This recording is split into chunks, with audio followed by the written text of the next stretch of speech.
일본 작가 중에 제가 언젠가 침묵이라는 책을 통해서 소개한 적이 있는데 엔도 슈샥이라고 하는 작가가 있습니다. 이 사람이 쓴 소설 중에 바다와 독약이라고 하는 그런 소설이 있습니다. 이 책의 내용은 세계 제2차 대전이 막바지에 이르렀을 때 일본 후방기지병원에서 근무하던 젊은 군의관 로다라고 하는 의사가 있는데, 이 로다라고 하는 의사에게 일본 군부에서 미군 포로들을 생체 실험하는 데 참여하라고 하는 명령이 떨어집니다. 그래서 이 생체 실험하는 데 가서 보니까 처음에는 미군 포로들을 데려다가 건강검진을 합니다. 그래서 쭉 건강검진을 하고 나서 당신에게 커다란 병이 있으니 급하게 수술을 해야 되겠다, 이렇게 말을 합니다. 그런데 사람이라는 게 이상한 것은 아무리 건강해도 의사가 병이 있다 그러면 어때요? 그때부터 이상해지는 거야. 이제 아무 병이 없다가도 의사가 병이 있다 그러면 그때부터 이상해지는 거야. 그러니까 염려를 하고, 그래서 처음에 이렇게 의사가 그렇게 말을 하면 의아해하지만 조금 시간이 지나면 다 의사의 말에 수긍을 한다는 거예요. 그리고 미군 포로들은 아군이든 적군이든 의사가 하는 말은 정직한 말일 것이라고 믿고 수술을 허락합니다. 그러면 일본 의사들은 건강한 사람의 폐를 갈라놓고 간을 한 사람은 3분의 1을 절개해버리고 한 사람은 3분의 1을 절개해놓고 얼마만큼 오랫동안 이 땅에서 사는지, 그리고 어떤 반응이 일어나는지를 쭉 기록합니다. 또 어떤 사람은 둘을 해놓고 폐를, 한 사람은 한쪽을 다 없애버리고 한 사람은 3분의 1쯤 없애놓고 폐에 의해서 사람이 어떻게 결정되는지를 쭉 봐가고, 어떤 사람은 다리를, 허벅지를 잘라버리는 거예요. 그래가지고 허벅지 자르고 나니까 피가 얼마나 많이 쏟고 얼마나 많은 시간 동안 사람이 살 수 있는지, 이런 것들을 쭉 이제 그 생체, 실제 살아있는 사람을 통해서 실험을 하는 거예요. 이 로다라고 하는 의사가 여기에 참여해서 이제 그 일을 명령에 의해서 하다가 처음에는 뭣도 모르고 했는데 조금 진행하니까 자기 마음 한쪽에서 네가 죽였다, 네가 저 사람 죽였다, 이 소리가 자꾸 들리는 거예요. 그러면 또 한쪽에서는 뭐라고 말하냐면, 아니다, 나는 책임이 없다, 명령에 의해서 따랐을 뿐이다. 이런 상황 속에서 누구라도 어쩔 수 없지 않느냐, 그러니 나는 아무 책임이 없다, 이런 소리가 또 한쪽에서 들려옵니다. 그래서 네가 죽였다, 나는 책임 없다, 이 두 소리 사이에서 고민을 하던 이 로다는 자아를 상실하고 망령처럼 살아가다가 나중에는 미쳐버리게 되는데, 이 로다가 미치게 되는 가장 큰 원인이 뭐냐? 조금 전까지 건강하게 살았는데 그 사람 병 있다고 해가지고 폐 잘라내가지고 사람 죽이고 간 잘라내가지고 사람 죽여놓고 나는 아무 책임 없다, 내가 한 거 아니다, 국가가 하라고 했고 상부에서 명령에 의해서 했을 뿐인데 나는 책임 없다, 거기에 매여서 아무 감각이 없어지는 거예요. 사람을 죽였는데 아무런 양심의 가책도 느껴지지 아니하고 아무 괴로움도 없고 아무 번민도 없어지는 거예요. 그런 자신의 모습을 발견하고 너무나 놀래서 이 사람이 미쳐버립니다. 이 사람이 원하는 것은 양심의 가책을 느끼고 괴로워하고 가슴이 찢어질 것 같고 미칠 것 같은 심정이 생기기를 원했는데 그런 마음이 안 드는 거예요. 자기 자신에게서. 그런 무시무시한 자기의 모습을 보고 이 사람이 미쳐요. 그 책의 마지막에 이런 말을 남기고로다가 죽어요. 서로 세상 재판관들이 비록 그 상황 속에서는 그럴 수밖에 없었다라고 정상을 참작해 준다 할지라도 이대로 끝낼 수만은 없는 일이 아닌가. 아주 유명한 말을 남기고 갔습니다. 그 책은 전쟁을 일으키고 생체 실험까지 서슴없이 진행했던 일본 군부를 향해서 진정한 회개를 촉구하는 책이었고, 오늘날 죄에 빠져서 무감각하게 살아가고 있는 우리 인류에게 죄의 무감각에서 벗어나야 한다고 하는 것을 일깨워준 아주 유명한 작품입니다.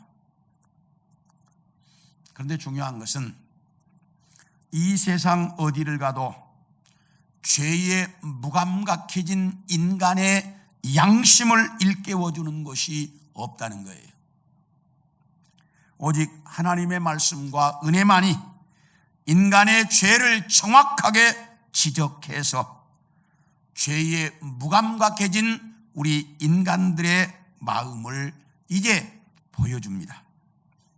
오늘 여러분에게 읽어드린 이 본문 속에도 보면 하나님의 충만으로 충만해질 때 죄에 무감각해진 내 속사람을 정확하게 알 수 있다라고 말씀해 주고 있습니다.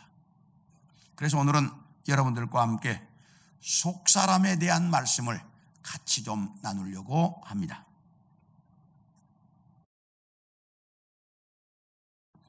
첫째, 따라합시다.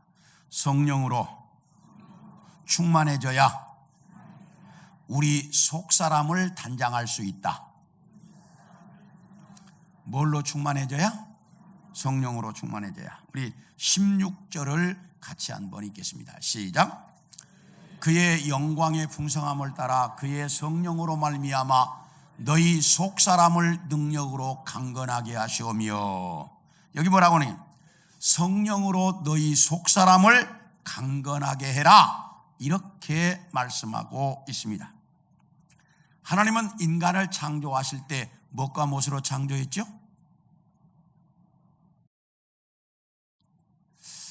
우리는 상당히 좀 멋있게 보이려고 하는 측면이 있어요. 그러지 말고 그냥 있는 대로 얘기해요. 무엇과 무엇으로 만들었어요? 흙과 그 다음에 무엇으로? 생기로 만들었지. 그렇잖아요. 흙으로 사람을 만들고 그 속에다가 뭘 불어넣어서? 생기를 불어넣어서 사람 만들었잖아요. 그러니까 따라합시다. 있는 대로 살자. 괜히 뭐 뿌리려고 하지 말고 그냥 있는 대로 사는 게 제일 편해. 그러니까 흙으로 만드시고 그 속에 생기를 불어넣어서 사람을 만들었어요. 그렇죠? 그래서 그 흙으로 만든 건 뭐가 되고? 육체가 되고 그 코에 불어넣은 생기는 뭐가 되고? 영혼이 되고, 그래서 사람은 무엇과 무엇이 됐다? 육체와 영혼이다, 이렇게 말하잖아요. 그러니까 항상 쉽게 생각해. 인생 복잡하게 살 것 없어요. 그래서 쉽게 생각해. 그래서 영혼과 육체가 됐는데 이 영혼을 또 다른 말로 속사람, 이렇게 말하고, 이 육체를 또 다른 말로 뭐라고?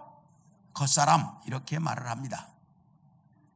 그래서 사람은 영혼과 육체, 속사람과 겉사람, 이렇게 말을 하는데, 먼저 겉사람에 대해서부터 좀 보면, 이 겉사람이라고 하는 것은 눈으로 보이고 손으로 만져져요. 그래요, 안 그래요? 그게 물질로 되어 있기 때문에, 흙으로 만들었기 때문에 그래요. 그래서 눈으로 보이고 손으로 만져져요. 그런데 이게 정말 신비하게 만들어져 있고 정말 아름답고, 그러면서도 또 많은 문제점을 가지고 있는 게 이 겉사람이에요. 자, 세상에서 가장 아름다운 게 뭐라고 그래요? 그냥 있는 대로 말하자니까. 여자의 육체, 이렇게 말해요. 뭐라고요? 세상에서 가장 아름다운 게 여자의 육체다, 이렇게 말을 해요. 그래서 여자가 이쁘다 하는 이것 때문에 얼마나 많은 역사적인 문제들이 생겼는지 몰라요. 대표적인 사람이 중국의 양귀비, 서희 같은 여자들 때문에 역사가 얼마나 뒤바뀌었어요. 그런가 하면 이집트의 누구? 클레오파트라. 잘 알잖아 이렇게. 또 그런가 하면 프랑스의 누구? 요즘 영화로도 나왔더만 마리 앙떼와네트라고 하는 여자. 루이 16세 왕의 왕비인데 이런 여자들 때문에. 그런데 그뿐만 아니에요. 오늘날도 마찬가지예요. 우리나라 골프 선수 중에 박인비 선수라고 하는 선수가 있어요.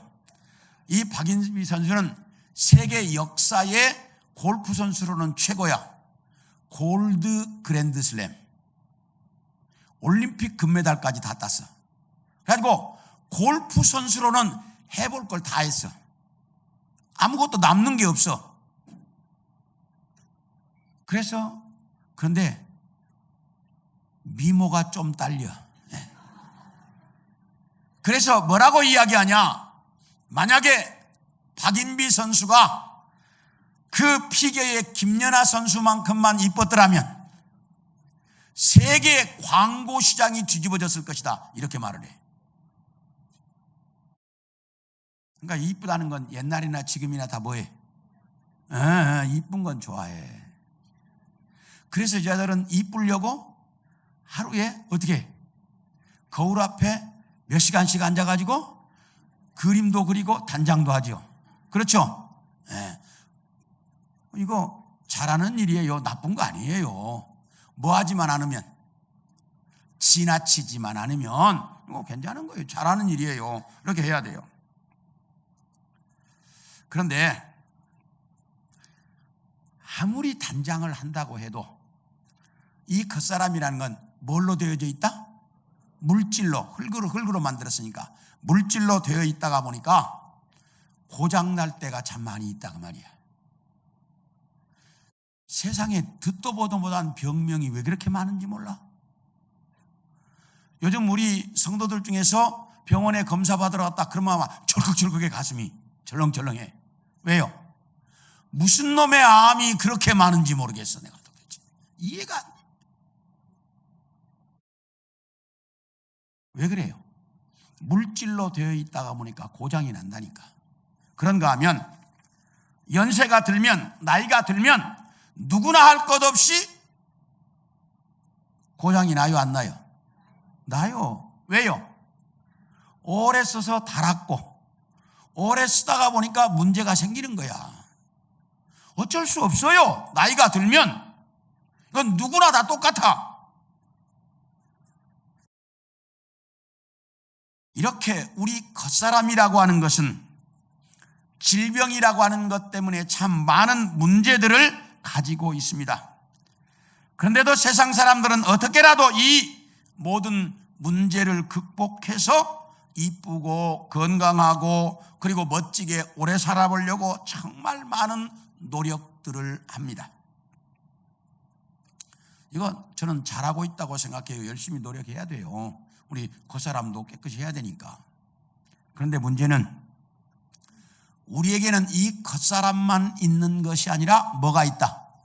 속사람도 있다는 사실을 알아야 한다는 거예요.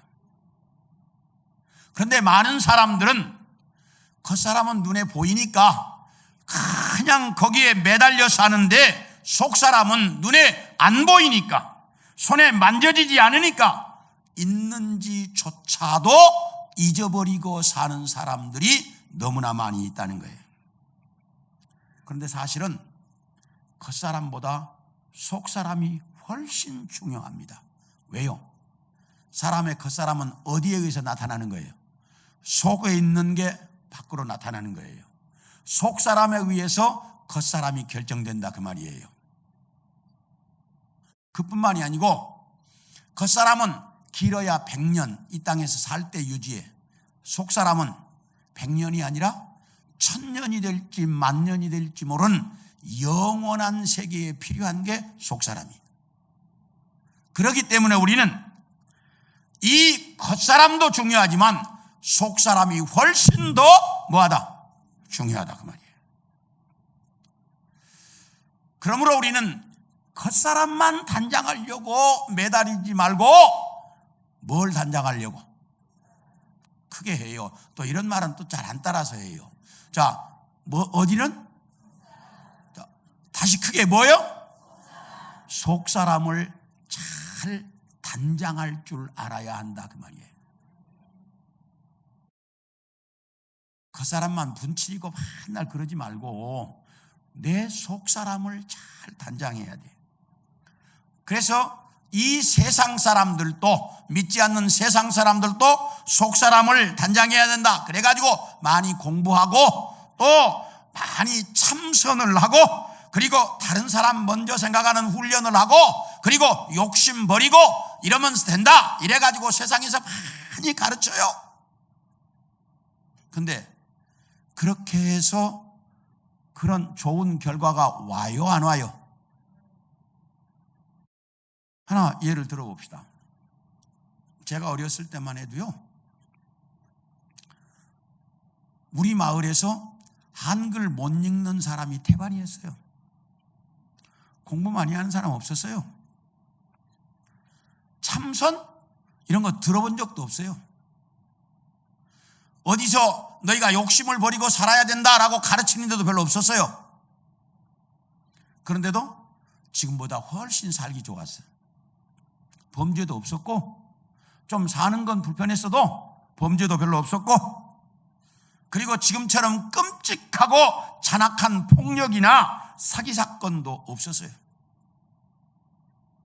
그런데 사람들이 공부 많이 하고 지능이 발전해 가니까 범죄도 지능적이 되어가고 인간의 속사람은 갈수록 더 악해져만 가고 있어요.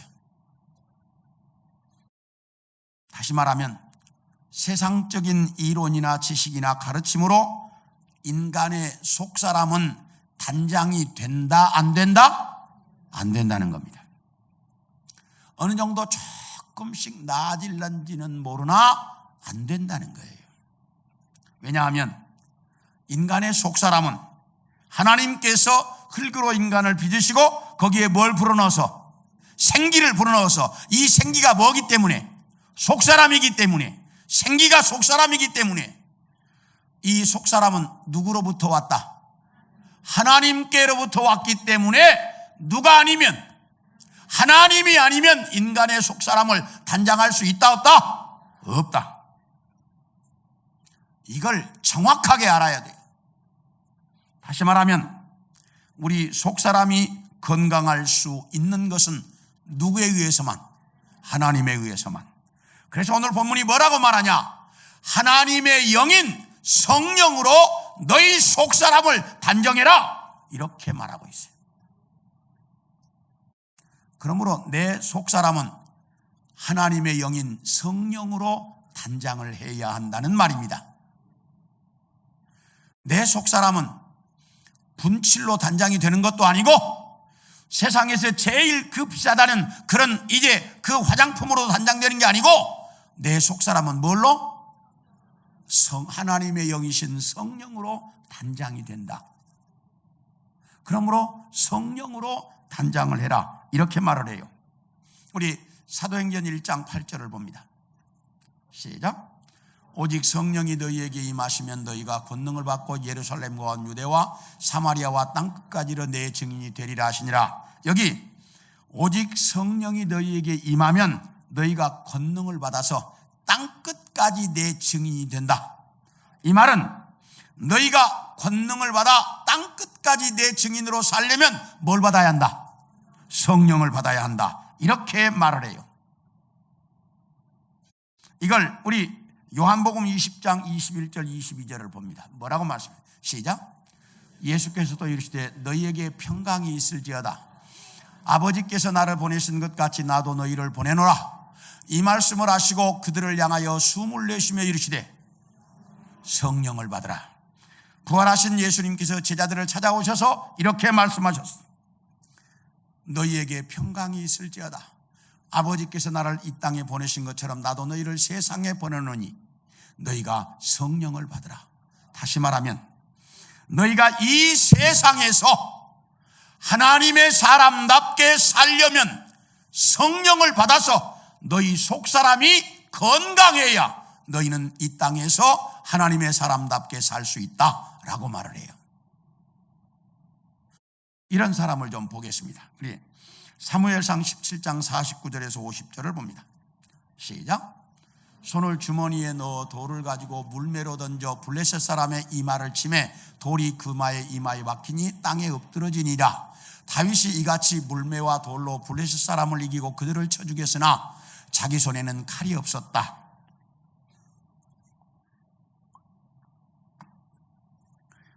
이 말씀은 여러분들이 너무나 잘 알고 있는 누구와 누구의 싸움?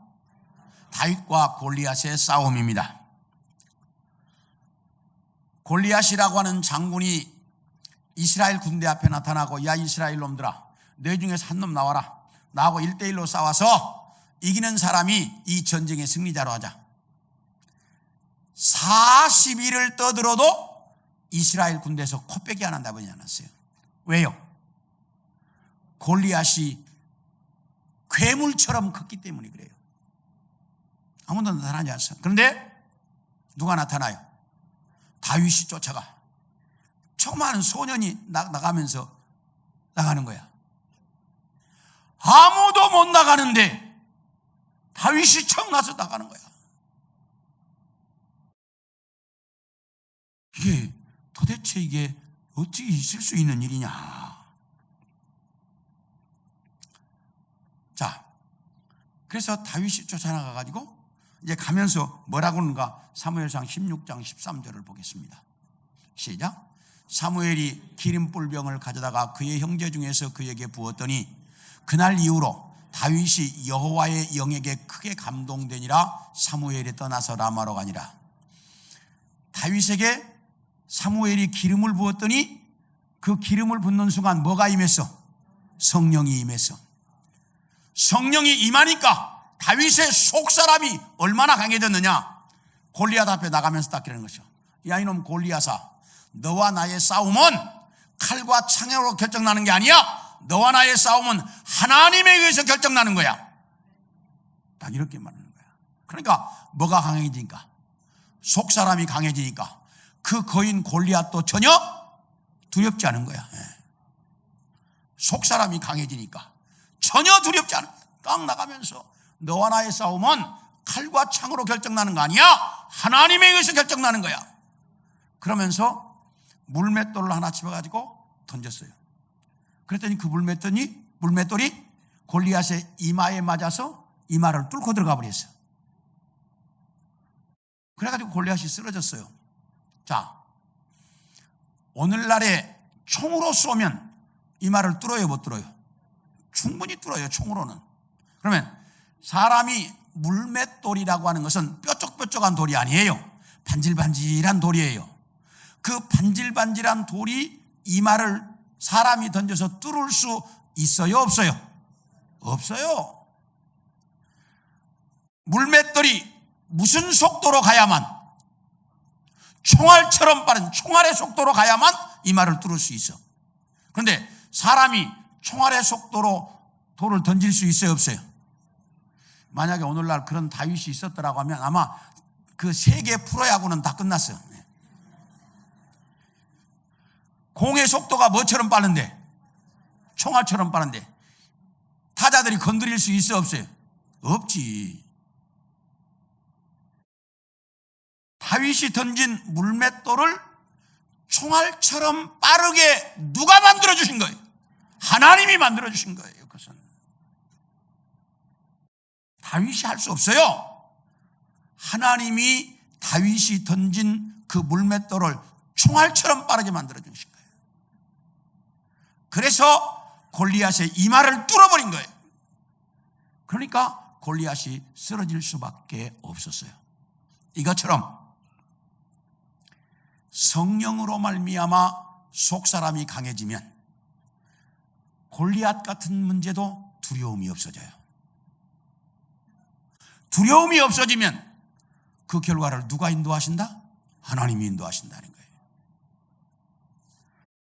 이렇게 성령이 충만한 사람들은, 속사람이 강한 사람들은 자신감이 있고 당당하고 아주 힘이 넘치고 언제나 긍정적이고 언제나 자신감이 있는데 항상 겸손해. 이게 성령으로 속사람이 건강한 모습이에요. 그러므로 우리도 성령으로 말미암아 우리 속사람이 건강해야 돼. 그래야 우리 믿음의 사람들이 이 땅에서 당당할 수 있고 겸손할 수 있고 속사람이 영적인 세계를 볼 줄 안다 그 말이에요. 여러분이나 저나 우리는 예수 믿는 사람들입니다. 그 사람 잘 단장해야 돼요. 우리 더 이뻐야 돼요. 더 단장해야 돼요. 멋있어야 돼요. 그러나 그 사람보다는 우리는 항상 어디에 더 관심을 갖는다? 속사람에 더 많은 관심을 가지고 우리 속사람이 영적으로 바로 설 수 있도록, 그래서 속사람이 건강한 그런 우리 성도들이 되어지기를 축원합니다. 둘째로 따라합시다. 속사람은 믿음으로 강하게 된다. 네. 우리 17절을 봅니다. 시작. 믿음으로 말미암아 그리스도께서 너희 마음에 계시게 하시옵고 너희가 사랑 가운데서 뿌리가 박히고 터가 굳어져서, 여기 말합니다. 뭐라고 말하냐면 믿음으로 예수 그리스도가 너희 마음에 계시게 하라. 믿음으로 예수님이 우리 안에 계시게 해라. 그런데 우리 안에 계신다 이 말은 예수님이 내 안에 들어와서 가만히 있는 건 계신다는 뜻이 아니야. 여기 계신다는 뜻은 예수님이 내 안에 있어서 나와 계속해서 교제가 이루어진다는 뜻이야. 뭐가 이루어진다? 교제가 이루어진다는 뜻이에요. 자, 주님이 내 안에 오셨는데 나와 아무런 교제가 없어. 그것은 아무 상관이 없다는 뜻이에요. 어떻게 돼야 되냐? 우리 요한복음 15장 4절과 5절을 봅니다. 시작. 내 안에 거하라. 나도 너희 안에 거하리라. 가지가 포도나무에 붙어있지 아니하면 스스로 열매를 맺을 수 없음 같이 너희도 내 안에 있지 아니하면 그러하리라. 5절이요. 나는 포도나무요 너희는 가지라. 그가 내 안에 내가 그 안에 거하면 사람이 열매를 많이 맺나니 나를 떠나서는 너희가 아무것도 할 수 없다. 자, 이게 무슨 말이냐면 주님이 내 안에, 내가 주님 안에 사는 것은 포도나무 가지가 포도나무 줄기에 붙어있는 것과 똑같다. 포도나무 줄기에 포도나무 가지가 붙어 있어야 이 가지는 뭐해? 살아서 잎도 피고 꽃도 피고 열매도 맺어요. 그런데 만약에 이 가지가 줄기에서 잘라져 버리면 이 가지는 뭐한다? 죽어서 잎도 필 수 없고 꽃도 필 수 없고 열매도 맺을 수 없다. 그것처럼 예수님이 내 안에 오셔서 내가 예수님과 늘 교제를 해야 그래야 우리는 이 땅에서 믿음의 사람답게 살아갈 수가 있다. 이렇게 설명하고 있습니다. 우리 사도행전 10장 28절 29절을 보겠습니다. 시작. 이르되 유대인으로서 이방인과 교제하며 가까이 하는 것이 위법인 줄은 너희고 알거니와 하나님께서 내게 지시하사 아무도 속되다 하거나 깨끗하지 않다 하지 말라 하시기로 부름을 사양하지 아니하고 왔노라. 묻노니 무슨 일로 나를 불렀느냐. 이건 베드로 사도가 고넬료라고 하는 사람의 집에 가서 한 말이에요.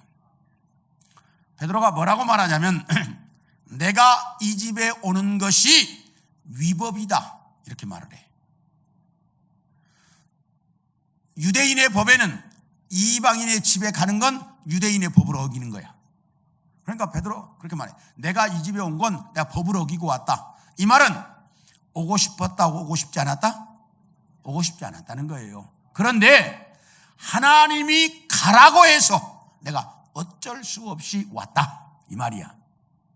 오고 싶지 않았지만 하나님이 가라고 하니까 내가 어쩔 수 없이 왔다 이렇게 이야기를 해. 그러면 하나님께서 언제 베드로에게 고넬료의 집에 가라고 하셨을까? 10장 9절을 봅니다. 시작. 이튿날 그들이 길을 가다가 그 성에 가까이 갔을 그때에 베드로가 기도하려고 지붕에 올라가니 그 시각은 제6시더라. 12시예요. 낮 12시에 베드로가 그 집 다락방, 지붕에 있는 다락방에 기도하라고 올라갔어요. 기도하러 올라가서 기도를 하는데 환상이 보이는 거예요.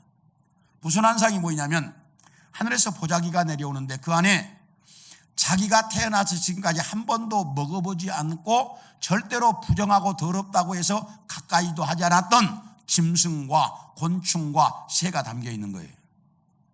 그래서 기도하는 중에 환상 속에 보이니까 이런 게 왜 보이지? 그런데 하늘에서 음성이 나는 거예요. 베드로야, 일어나서 잡아먹어라. 베드로가, 아니 나는 태어나서 지금까지 이거 한 번도 먹어보지도 않았고 먹으면 안 된다고 배웠기 때문에 이 더러운 거 다 먹을 수 없습니다. 딱 그랬어요. 그러니까 야, 하나님이 깨끗하다고 하신 것을 네가 더럽다고 하지 마라. 딱 이러시는 거야. 이게 3번 보였어요. 한 번도 아니고 환상이. 아니 이게 무슨 의미일까?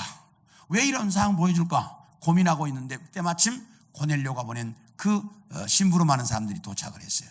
그래서 이방인의 집에 자기를 초청한다는 거야. 이방인은 더럽다고 해서 지금까지 교제를 안 했는데 하나님이 딱 깨달음을 주시는 거야. 이방인도 하나님이 깨끗하다고 했다. 그럼 네가 더럽다고 하지 말고 가라. 딱 이러시는 거예요. 그래서 베드로가 이제 고넬료의 집에 갔던 거예요. 이 고넬료의 집에 감으로 해서 고넬료의 집에 성령이 임했는데 이방인 최초로, 이방인 역사상 처음으로 고넬료의 집에 성령이 임했고, 이렇게 함으로써 이방인 전도의 문턱을 넘어선 아주 역사적인 사건이 벌어지게 되었어요. 이게 뭘로? 기도하면서 주님과 교제하다가 보니까 이런 역사가 벌어지는 거예요.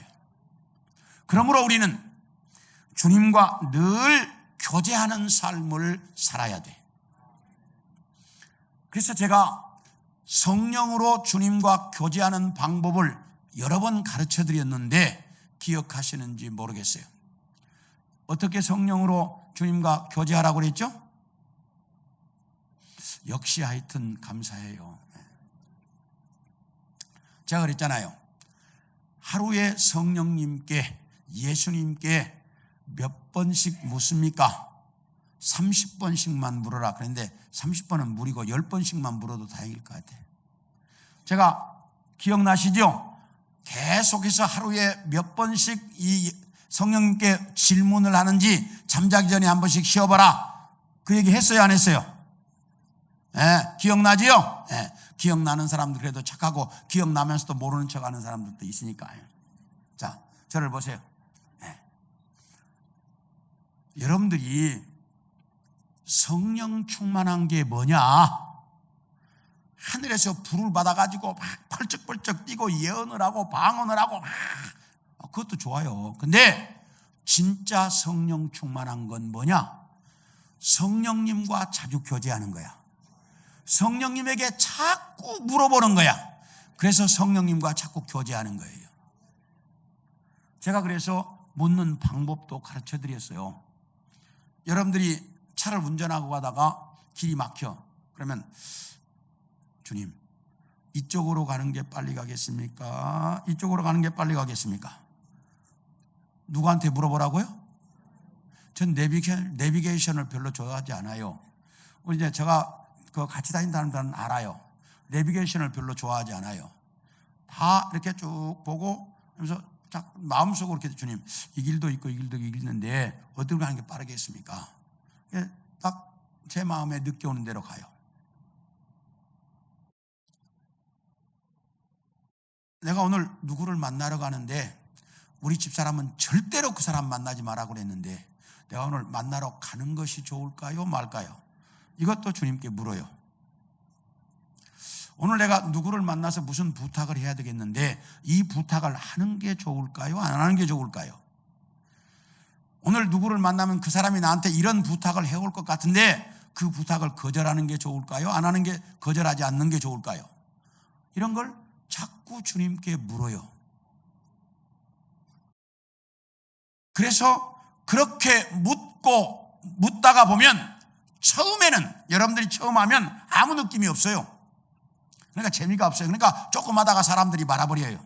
그런데 자꾸 자꾸 하다가 보면 신이 나요. 재미가 있어요. 왜? 성령님의 지시하는 게 느껴지기 때문이에요. 자꾸 해보세요. 성령님이 지시하는 게 자꾸 느껴져요. 아, 이렇게 하라, 이렇게. 아, 주님의 뜻이구나. 아, 주님의 답 이거구나. 이게 자꾸 하다가 보면 확신이 서요, 내 마음에.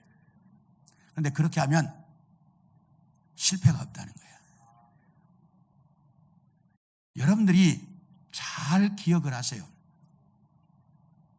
이렇게 주님께, 성령님께 자꾸 물어보세요. 이 묻는 질문 횟수가 많으면 많을수록 주님과 교제가 깊어지는 것이고, 그렇게 되면 될수록 여러분의 속사람이 강해지는 거예요. 근데 이런 물음을 한 번도 안 물어봤으니까 모르지.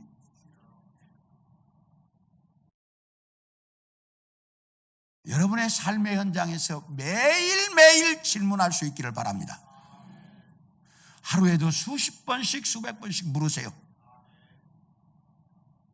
여러분이 많이 묻기를 주님은 기다리셔. 그래서 주님과 교제가 이루어져야 돼요. 이게 내가 주님과 교제하는 사람이고 성령 충만한 사람이고, 이게 성숙해져 가는 성도의 모습이에요. 마지막으로 따라합시다. 우리의 속사람은 사랑으로 강해진다. 뭘로 강해진다? 우리 17절 중반절부터 19절까지 보겠습니다. 시작. 너희가 사랑 가운데서 뿌리가 박히고 터가 굳어져서 능히 모든 성도와 함께 지식에 넘치는 그리스도의 사랑을 알고 그 너비와 길이와 높이와 깊이가 어떠함을 깨달아 하나님의 모든 충만하신 것으로 너희에게 충만하게 하시기를 구한다. 여기 뭐라고 말하는 거니? 너희가 하나님의 사랑의 너비와 깊이와 높이와 깊이를 알아서 그 사랑을 깨달으면 깨달을수록 너희 속사람이 강해진다. 이렇게 말하고 있어요. 하나님의 사랑을 깨달아가는 사람, 하나님의 사랑을 닮아가는 사람은 그만큼 너희 속사람이 강해진다. 이렇게 말한다 이 말이에요. 우리 요한복음 19장 30절을 보겠습니다. 시작. 예수께서 신포도주를 받으신 후에 이르시되 다 이루었다 하시고 머리를 숙이니 영혼이 떠나가시니라. 예수님께서 십자가에서 죽으시기 전에 엘리 엘리 라마 사박다니 나의 하나님 어찌하여 나를 버리셨나이까. 보라 내 어머니라. 내가 목마르다. 테테레스타이 다 이루었다. 이렇게 외치시고 주님이 죽으신 모습입니다. 이 모습이 인류를 위해서 대신 죽어주신 최고로 거룩한 사랑의 모습입니다. 다른 사람을 위해 대신 죽어주는 것보다 더 큰 사랑이 없다라고 말씀하셨던 주님께서 직접 보여주신 사건 현장입니다. 그래서 예수님의 사랑을 인류를 위한 가장 고귀한 사랑, 숭고한 사랑, 최고로 아름다운 사랑이라고 말합니다. 그리고 이것 때문에 기독교를 사랑의 종교라고 말합니다. 그러므로 우리도 그 그리스도의 사랑을 깨달아서 그 사랑으로 내 속사람이 강해져서 세상 사람들에게 그리스도의 사랑을 보여줄 수 있어야 합니다. 그런데 문제는 그 사랑이 내 안에 없다는 거예요. 그 사랑이 내 안에 없다는 거예요. 원수를 사랑하는 것은 못한다 할지라도 내 주변에 있는 사람이라도 사랑할 수 있어야, 내 주변에 있는 사람들만이라도 사랑할 줄 알아야 하는데 그것도 안 된다 이 말이에요. 나와 함께 믿음으로 같이 신앙생활하고 있는 우리 성도들만이라도 사랑할 줄 알고 내 가족들만이라도 사랑할 줄 알아야 하는데 그것조차 못해서 형제들 간에 원수처럼 사는 사람들이 그렇게 많고 성도들 간에도 무슨 비방할 게 그렇게 많은지 비난이 비방이 그 손가락질하는 소리가 비웃는 소리가 끊지질 않고 있습니다. 그래서 교회 안에서조차 원수처럼 사랑하는 사람들이 얼마나 많은지 몰라요. 내 안에 그리스도의 사랑이 없기 때문이에요. 그리스도의 사랑이 없으니까 내 속사람이 강해지지 못했기 때문이에요. 예수 안 믿는 사람들처럼 비난하는 소리는 그냥 개거품을 물고 달려들면서도 사랑하고 좋아하는 얘기는 그냥 뒤로 쑥 빠지고 가만히 있고, 내 안에 사랑이 없으니까 내 속에 속사람이 강하지 못하기 때문이에요. 다시 말하면 내 속사람이 병들어 있다는 표현이에요. 내 속사람이 병들어 있는데 내가 어떻게 건강할 수 있느냐 그 말이야. 여러분들이 겉사람을 아무리 열심히 단장해서 건강해도 속사람이 병들어 있으면 얼마 가지 않아서 그 병이 나타난다 그 말이야. 그러므로 내 겉사람을 단장하는 것보다 더 많이 내 속사람을 단장하는 데 여러분들이 정말 하나님 앞에 성령으로 매달려 살기를 소원합니다. 앞에서 말씀을 드린 대로 우리 인생은 겉사람과 속사람이 있는데, 겉사람을 아무리 단장해도 건강하게 만들었다고 해도 속사람이 건강하지 못하면 그 사람은 얼마 가지 않아서 틀림없이 문제가 나타납니다. 그런데 속사람이 건강한 사람은 겉사람이 좀 문제가 있어도 그의 인생이 행복하고 아름다워요. 대표적인 사람이 바울이었어요. 바울은 키도 작고 못생기고 평생 질병을 가지고 살았어요. 그런데도 세상을 품고 살았던, 가장 멋지게 살았던 사람이에요. 그러므로 우리는 속사람을 더 단장하는 데 시간을 많이 두고 이 속사람이 바르게 되기를 위해서 노력하면 우리 겉사람도 인생을 행복하게 살 수 있다는 거예요. 그런데 우리 모두가 이 겉사람 단장하는 데만 매진하고 있지 속사람을 단장할 줄 모르다가 보니까 자꾸만 우리 인생은 더 힘들어지고 있다는 사실입니다. 이제부터 우리 성도들은 겉사람도 단장하지만 겉사람보다 속사람 단장하는데 더 많은 시간과 노력과 관심을 갖고 살아갈 수 있기를 축원합니다.